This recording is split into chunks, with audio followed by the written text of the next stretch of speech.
माता वैष्णो देवी की यात्रा में आपका स्वागत है।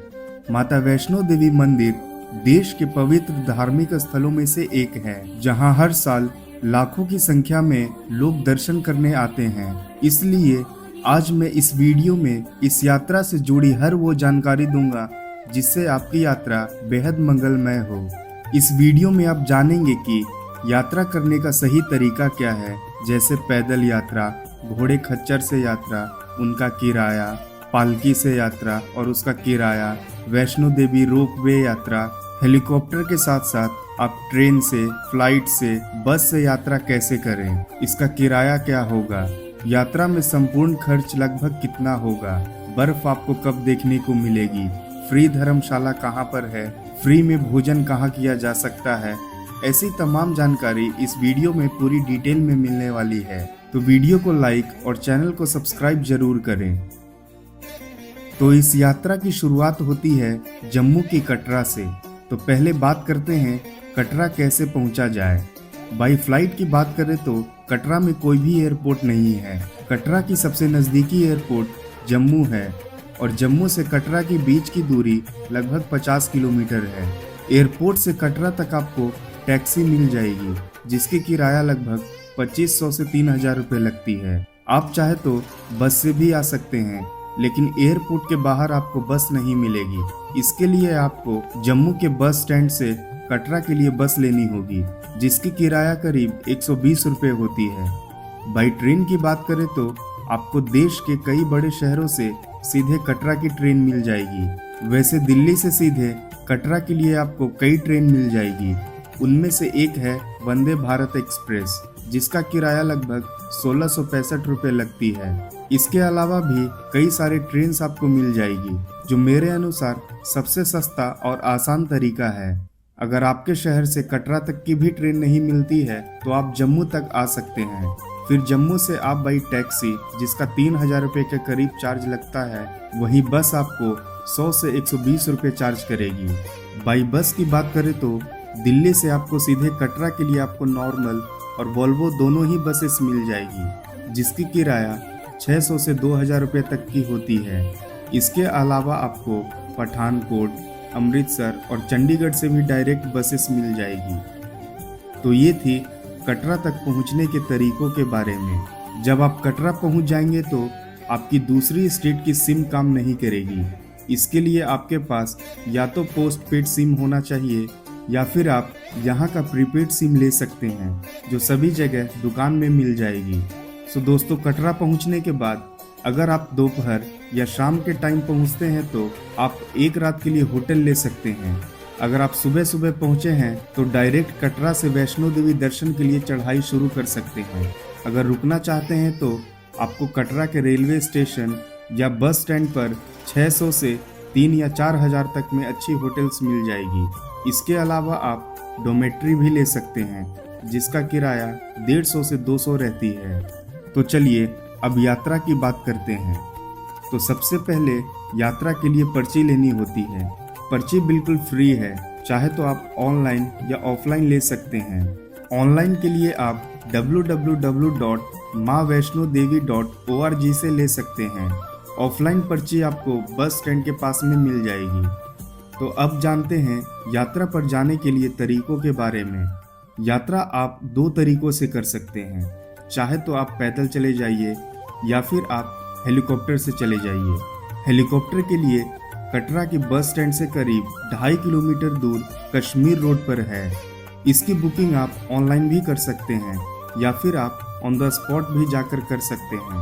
हेलीकॉप्टर आपको कटरा से सांझी छत ड्रॉप करती है, जो माता वैष्णो देवी मंदिर से 2.5 किलोमीटर दूर है। यहाँ से फिर आप पैदल या घोड़े खच्चर से जा सकते हैं। घोड़े खच्चर की किराया 300 रुपये रहती है और पालकी की 2500 से 3000, जबकि पिट्ठू से जाते हैं तो 130 रुपये लगती है। ये डिपेंड करता है आपके वेट पर। हेलीकॉप्टर की टैरिफ वन वे की 1830 रुपये लगती है और दोनों साइड की 3660 रुपये लगती है। अब बात करते हैं पैदल मार्ग की। तो दोस्तों, वैष्णो देवी मंदिर तक पहुंचने के लिए 2 रास्ते हैं। एक है बाणगंगा मार्ग और दूसरा है ताराकोट मार्ग। पैदल यात्रा के लिए ताराकोट मार्ग सबसे अच्छा मार्ग है क्योंकि इस रास्ते पर घोड़े खच्चर नहीं चलते हैं। कटरा की मेन चौराहे से आप ऑटो के थ्रू 50 रुपये प्रति व्यक्ति में इस मार्ग के स्टार्टिंग पॉइंट तक पहुंच जाएंगे। यहाँ से अर्धकुमारी मंदिर की दूरी 7 किलोमीटर है और अर्धकुमारी से भवन तक का रास्ता 5 किलोमीटर है, मतलब कुल 12 किलोमीटर की यात्रा होती है। उसके बाद आप माता वैष्णो देवी के भवन तक पहुंच जाएंगे। यात्रा के दौरान आपको खाने पीने के लिए रेस्टोरेंट और वॉशरूम दोनों की सुविधा उपलब्ध है। करीब 3 किलोमीटर की यात्रा के बाद आप माता रानी के लंगर के पास आ जाएंगे। आप फ्री ऑफ कॉस्ट स्वादिष्ट प्रसाद खाइए। साथ में यहाँ पर एक सुंदर पार्क भी बना है, थोड़ी देर चाहे तो आप रेस्ट कर सकते हैं। इसके बाद 4 किलोमीटर यात्रा करने के बाद आप पहुंच जाएंगे अर्धकुमारी हिमकोटि मार्ग पर। यहाँ से आप ऊपर वाले रास्ते से अर्धकुमारी मंदिर में दर्शन कर सकते हैं, लेकिन यहाँ पर दर्शन के लिए 14 से 15 घंटे आपको वेट करना पड़ता है। आप वेटिंग टाइम लेकर पहले आप माता वैष्णो देवी मंदिर दर्शन कर सकते हैं। इसके बाद आप वापसी में अर्धकुमारी मंदिर में दर्शन कर सकते हैं। ये आपके लिए अच्छा ऑप्शन हो सकता है। अगर आप पहले दर्शन करने की सोच रहे हैं तो दर्शन करके वापस हिमकोटि मार्ग पर आ जाइए। यहाँ से फिर भवन का रास्ता काफी आसान हो जाता है। यहाँ से आप 5 किलोमीटर की चढ़ाई करने के बाद आप भवन तक पहुँच जाएंगे। हिमकोटि वाले रास्ते में भी आपको बहुत ही कम रेट में भोजन मिल जाएगा। इसके अलावा फास्ट फूड की दुकानें भी मिल जाएगी, साथ में अच्छी वॉशरूम की भी सुविधा आपको मिल जाएगी। 5 किलोमीटर चढ़ाई करने के बाद आप भवन तक पहुंच जाएंगे। इस पूरे यात्रा में आपको 6 से 7 घंटे लग जाते हैं। अगर आप घोड़े खच्चर या पिट्ठू से यात्रा करते हैं तो आपको बाणगंगा वाला रास्ता लेना होता है। बाणगंगा चेक पोस्ट पार करते ही आपको घोड़े और पिट्ठू की सुविधा आपको मिल जाएगी। घोड़े की टैरिफ की बात करें तो बाणगंगा से अर्धकुमारी तक 650 रुपये लगते हैं और सीधे भवन तक बाणगंगा से 1250 रुपये लगती है। आपको बाणगंगा में ही प्रीपेड काउंटर बने दिख जाएंगे, जहां से आप बुकिंग कर सकते हैं। अगर आपके साथ बच्चे हैं और उनके लिए पिट्ठू करना चाहते हैं तो बाणगंगा से अर्धकुमारी तक 250 रुपये और सीधे भवन तक का 350 रुपये लगती है। इसके अलावा आप पालकी से भी जा सकते हैं, जिसकी फेयर राउंड ट्रिप का 4000 रुपये लगती है। भवन से भैरव मंदिर साथ में कवर करना चाहते हैं तो 4500 रुपये चार्ज लगता है। पालकी का चार्ज आपके वजन पर डिपेंड करता है। अगर आपकी 100 kg से ज़्यादा है तो 500 रुपये एक्स्ट्रा चार्ज देने होते हैं। दोस्तों, चाहे तो आप बाणगंगा मार्ग से भी पैदल यात्रा कर सकते हैं। इसके लिए आपको कटरा मेन चौराहे से ऑटो से 160 रुपये देकर आप बाणगंगा चेक पोस्ट तक आ जाइए।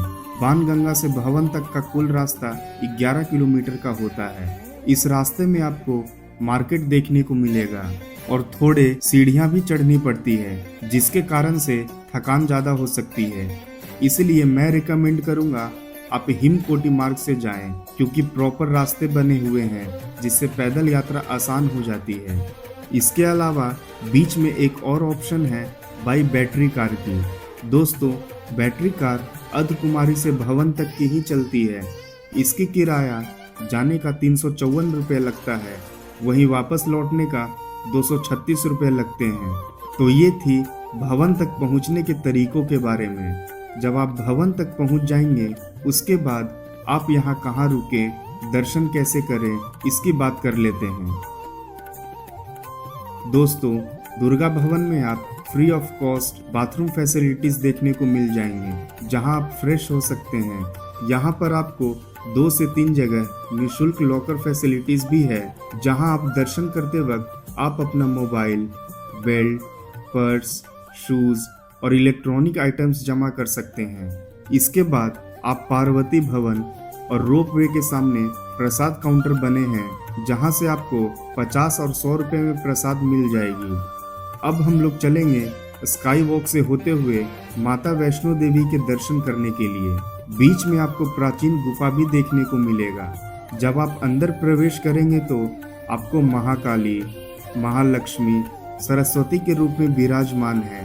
यहाँ पर आप माता वैष्णो देवी की दर्शन कर आप अपनी मनोकामनाएं मांगिए। दोस्तों, माता वैष्णो देवी की दरबार बेहद ही अलौकिक है। वैसे आपको नॉर्मल 10 से 15 मिनट में दर्शन हो जाएंगे। अगर थोड़ी भीड़ भाड़ ज़्यादा रहती है तो 2 से 3 घंटे भी दर्शन करने में लग जाते हैं। दर्शन करके जब आप बाहर आ जाएंगे तो नीचे के साइड आप शिव जी की भी दर्शन कर सकते हैं। वापसी में आप हनुमान जी की भी दर्शन कर सकते हैं। दोस्तों, यहाँ मंदिर में सुबह और शाम आरती होती है। सुबह के 6:30 बजे से 7 बजे के बीच और शाम के 6:30 से 8 के बीच आरती होती है। दोस्तों, अगर आप माता रानी के भवन के पास में रुकना चाहते हैं तो यहाँ पर रुकने के लिए कालिका भवन, दुर्गा भवन, मनोकामना भवन, पार्वती भवन और भी भवन बने हुए हैं, जहाँ पर आपको रूम और डोमेट्री की फैसिलिटीज मिल जाती है। रूम की 1100 रुपये चार्ज रहती है, वहीं डोमेट्री की 150 रुपये चार्ज रहती है। इसकी बुकिंग आप ऑनलाइन माता वैष्णो देवी की ऑफिशियल वेबसाइट से बुक कर सकते हैं। इसके अलावा आप अगर यहाँ पर फ्री में रुकना चाहते हैं तो पार्वती भवन और दुर्गा भवन में हॉल बने हुए हैं। सिर्फ आप कंबल काउंटर से कंबल ले लें, जिसके लिए 100 रुपये चार्ज देने होते हैं। कंबल वापस देने के दौरान आपके 100 रुपये भी लौटा दिए जाते हैं। अब बात करते हैं आप भवन से भैरव बाबा जी का दर्शन कैसे करने जा सकते हैं। भवन से भैरव बाबा की दूरी 3.5 किलोमीटर है। यहाँ आप पैदल, घोड़े या रोप वे से जा सकते हैं। यहाँ चढ़ाई थोड़ी सी ज़्यादा रहती है। घोड़े वाले 300 से 400 रुपये चार्ज करते हैं, वहीं रोप वे के जरिए सिर्फ 100 रुपये में राउंड ट्रिप का चार्ज लिया जाता है। भैरव बाबा पहुँचने के बाद आप आराम से 10 मिनट में दर्शन कर सकते हैं। यहाँ से वैष्णो देवी की दरबार बहुत ही शानदार दिखाई देता है। यहाँ से आपको चारों ओर का नज़ारा काफी खूबसूरत दिखाई देगा। कुछ समय बिताकर अब वापस पैदल, घोड़े या रोप वे के जरिए वापस भवन तक आ जाएं और फिर हिमकोटी मार्ग से या बाणगंगा मार्ग से आप अपनी सुविधा अनुसार वापस कटरा आ जाएं। यहाँ आने के लिए वैसे तो पूरे साल कभी भी आ सकते हैं। सबसे अच्छा समय अक्टूबर से जून तक का रहता है। इन महीनों में आप कभी भी आ सकते हैं। बारिश के दिनों में काफ़ी बारिश होती है। इस पूरे यात्रा की खर्च की बात करें तो इस यात्रा में इंक्लूडिंग आपकी ट्रेन टिकट मिलाकर 3 से 4 हजार रुपये के अंदर हो जाएगा, अगर आप पैदल यात्रा करते हैं तो। अगर आप होटल लेकर स्टे करते हैं और घोड़े से जाते हैं तो आपको लगभग 6 से 7 हजार रुपये लग सकते हैं। तो ये थी माता वैष्णो देवी की संपूर्ण यात्रा की जानकारी। अगर वीडियो अच्छा लगा हो तो लाइक और चैनल को सब्सक्राइब जरूर करें।